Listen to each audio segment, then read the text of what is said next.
I love these early morning paddles. It's just so calm and peaceful, and it's just amazing at all the wildlife that you can see and photograph this time of the day. Here I'm paddling out into the essentially what is the Roanoke Sound to go look for some redfish and some speckled trout, maybe some stripers. It's a good time of the year to do some fishing out here. The water's starting to cool down a little bit.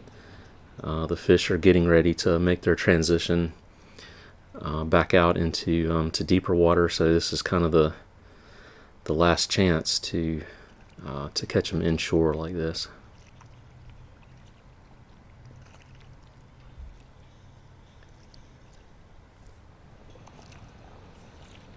I was hoping to find a little bit of top water action, either with some redfish or some stripers. Wasn't seeing any breaks, so I decided to paddle out to the bridge and make it out to the channel and see if I could pick up anything on sonar. It was just amazingly calm this morning. There was hardly any boats out.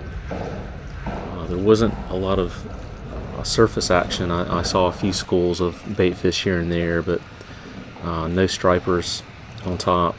So yeah, just heading to the channel here.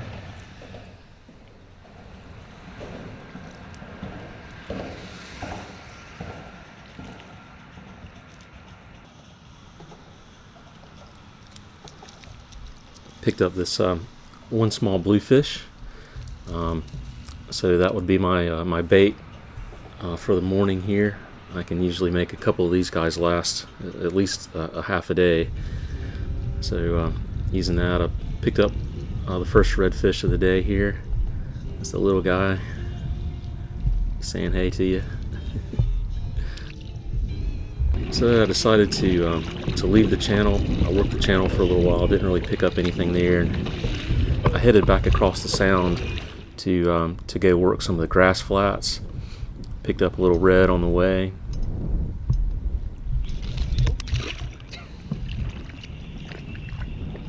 That's where he was going anyway.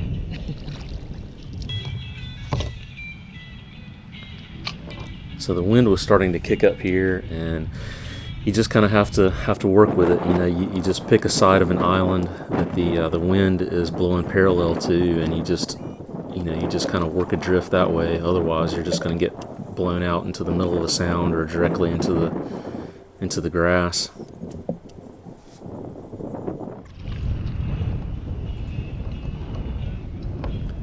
Picked up a few fish here. I think I might have even got a trout here, but I found the entrance to this creek here, and it looked good. There was plenty of cover. There was access to some deeper water there. I did see a few bait fish popping on top.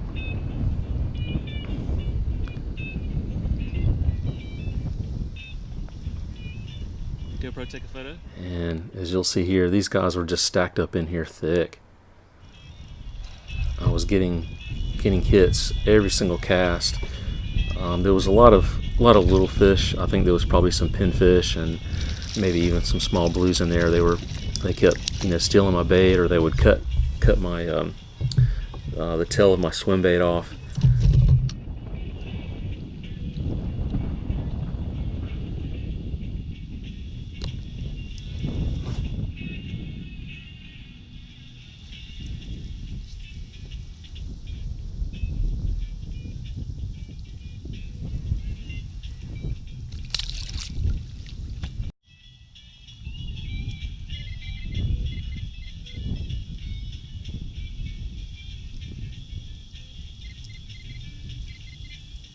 Not the big redfish that I was really looking for, but these guys are still fun.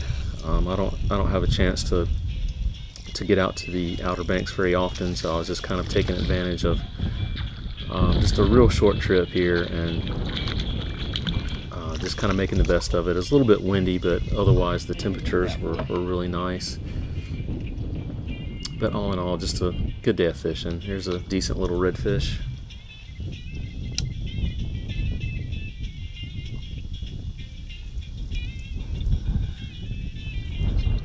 in there.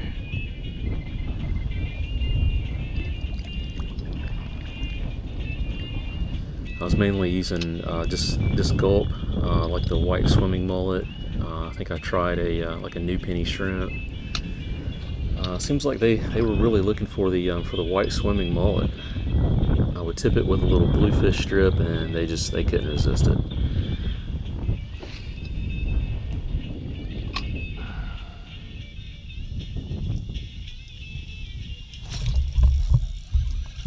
Man, there's a whole school of reds in here.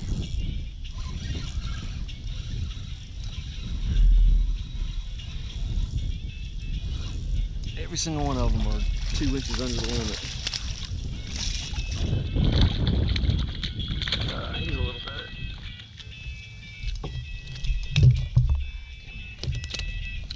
Stop that, stop that.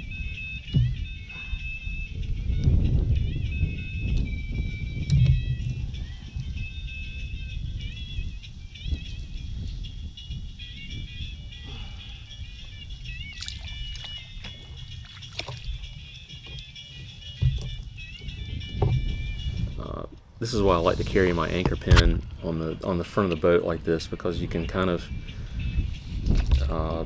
push it up into the grass, and it'll kind of hold you into the grass a little bit. If you really need it more secure, you know, obviously you can just stake it out there, but a lot of times you don't even have to take it off the boat. You just push it forward into the grass, and it'll just kind of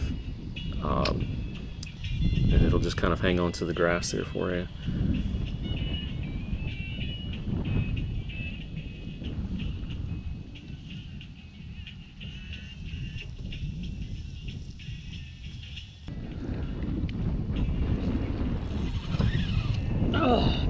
Hooked a really nice fish there, and I couldn't turn him, couldn't slow him down. He just almost instantly broke me off.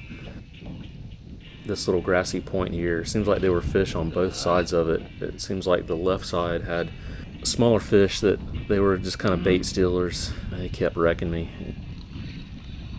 Did I stick you that time? Oh, that's not good. Oh, that's not good. And when I set the hook, it just popped immediately out of the water and wrapped around the rods and stuff back behind me. GoPro stopped recording. It happens. So I'll move up into the creek here a little bit to work a little different section, maybe make some casts up into the creek.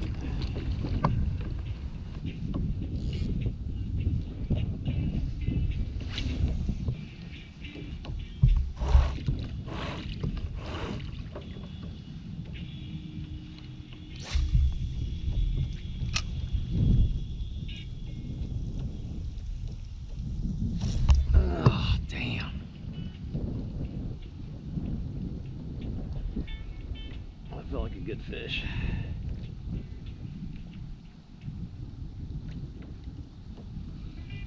And he stole me.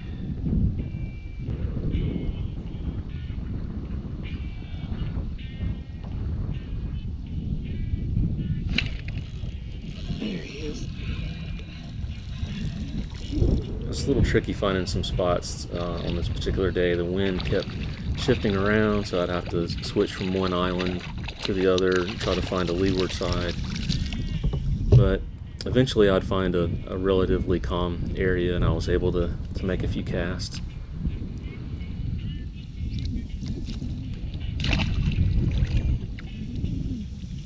Quick release. Sometimes your bigger fish will be just slightly outside of the creek mouth, usually on like a little drop-off lip it starts to get just a little bit deeper. I thought this would have been about right, but apparently this creek was pretty shallow. I think I was reading only about maybe 2 to 3 feet.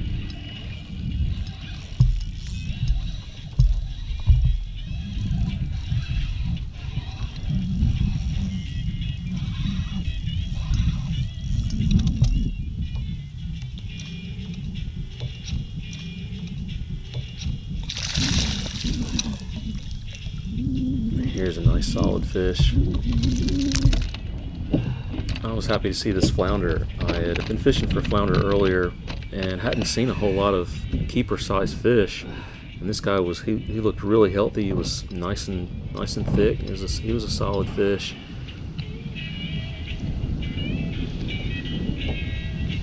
And off good.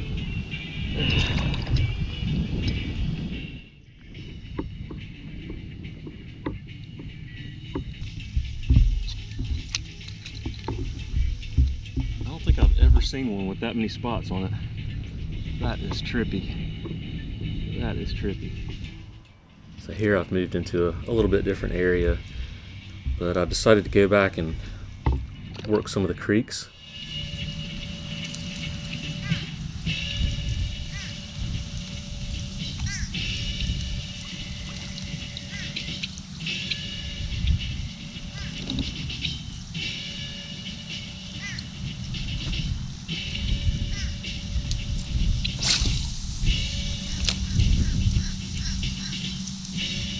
Bird was cracking me up. He almost seemed to be on time with my music here.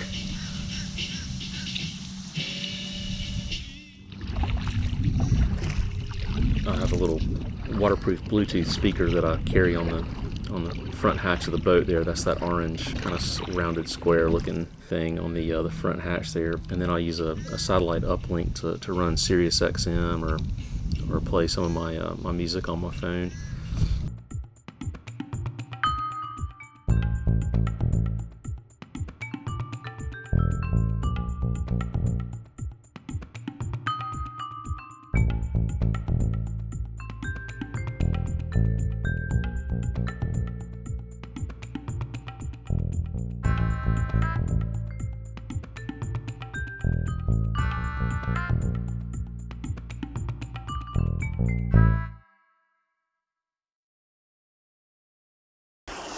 Here, I was taking a little break for lunch, and the wind had really kicked up here coming out. I didn't even bother to fish this particular area. It was just a little bit too nautical.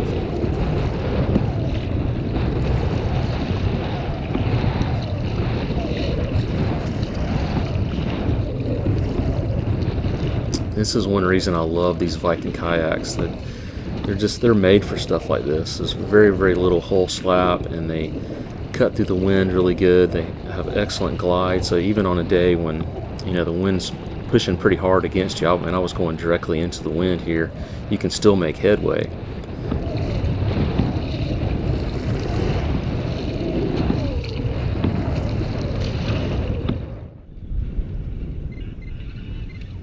So I made my way out to the Oregon Inlet area.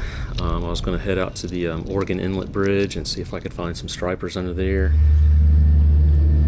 The tide, I think I was a little bit early. I was trying to hit the slack tide, and I believe I was a little bit early because it was still flowing pretty heavy under the bridge.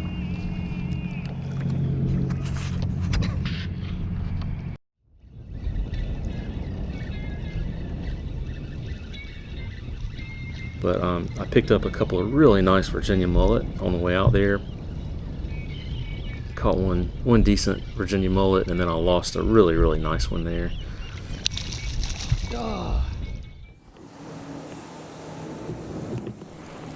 But here you can see paddling out to the Oregon Inlet Bridge. This bridge is infamous for shipwrecks and just a really difficult channel. It's not very deep, but sandbars will start to form underneath some of the tallest parts of the bridge and causes some really crazy currents. You'll even see little whirlpools and stuff out there. You really have to know your stuff if you're going to paddle out, especially underneath the bridge. This was a fairly calm day, but like I said, the flow was still pretty heavy on the tide. I was a little bit earlier than I was expecting.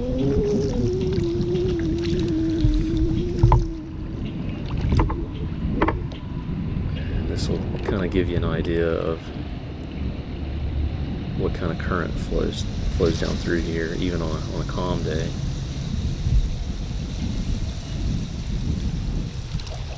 It's just enough to make things interesting, especially in a kayak. So you can see there's almost like a little whirlpool in front of me here. The water was really swirling. Apparently a sandbar had formed.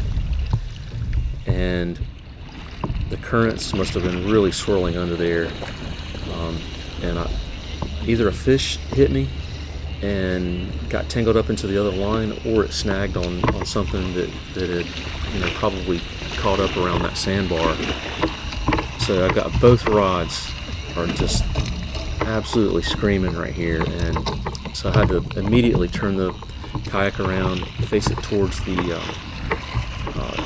the snag, and try to work on it that way. It's kind of a dangerous situation in this area.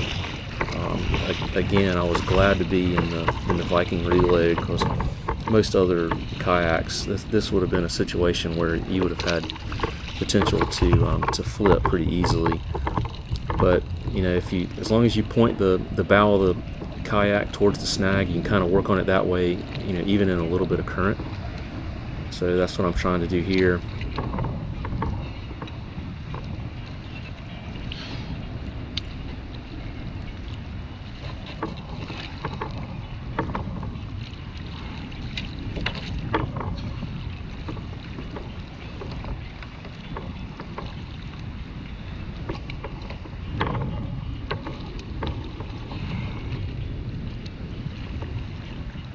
It was hard to tell if it was a fish or if it was just a snag. I felt like I could feel the rod, pulsing a little bit, but current can also do that as well. So I really don't know what happened, but that's just part of fishing underneath bridges. A lot of times there's cables and just stuff people have just thrown off the bridge, or stuff that's fallen off boats, or whatever it might be. Some logs or something can get caught up underneath some of these pylons.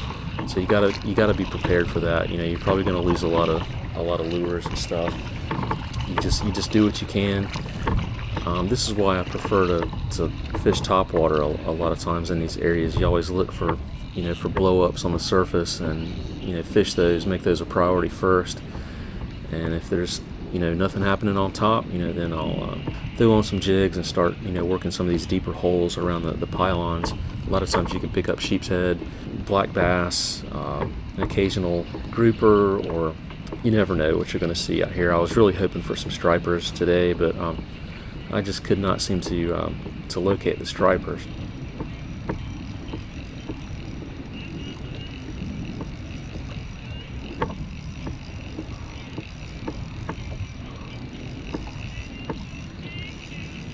So I break off the jigs here, and I decided to bail. This particular area, when the flow is still this heavy, you don't want to tie up to the pylons. You don't want to anchor in here. So I decided to head out into the sound a little bit and just kind of ride it out until slack tide comes in.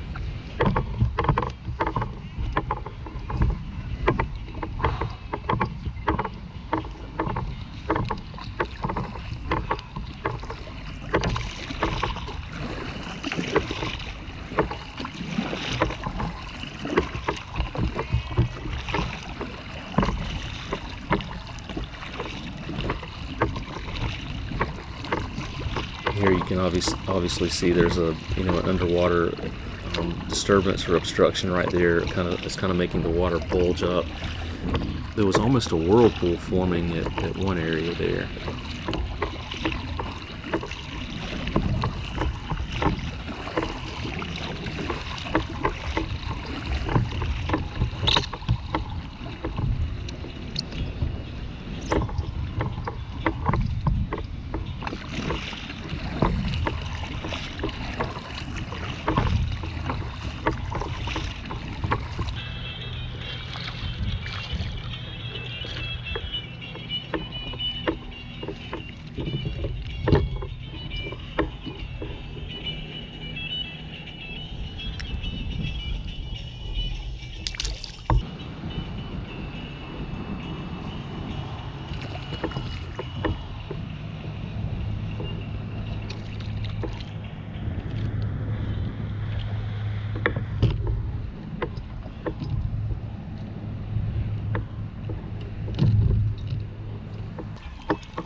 It's always fun to see the dolphins and porpoises out here. They don't seem to be spooked at all by a kayak. They'll even come up and swim with you sometimes.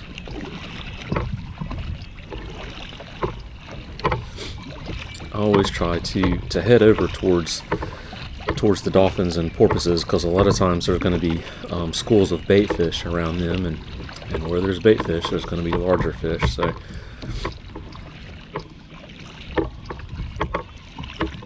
GoPro took a photo.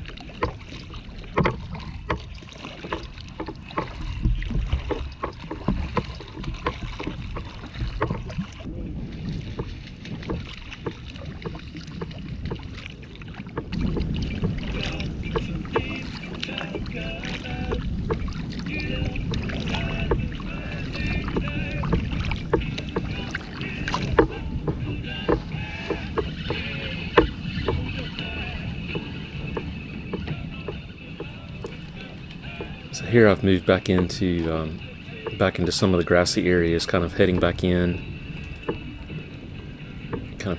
for the day. I found a little channel in this one area.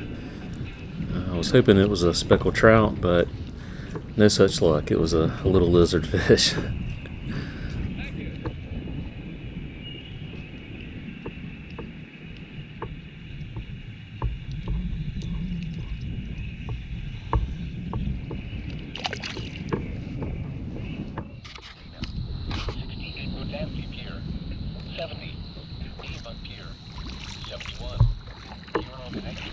I always try to check the weather report on my VHF radio, and it sounds like the winds were going to be kicking up later on in the afternoon. So I figured this was probably my last chance to try to make it back into to the launch area. So I decided to go ahead and call it a day. But not a bad fishing trip. Didn't really get any big fish, but lots of fish, and just always fun to be out here in this area.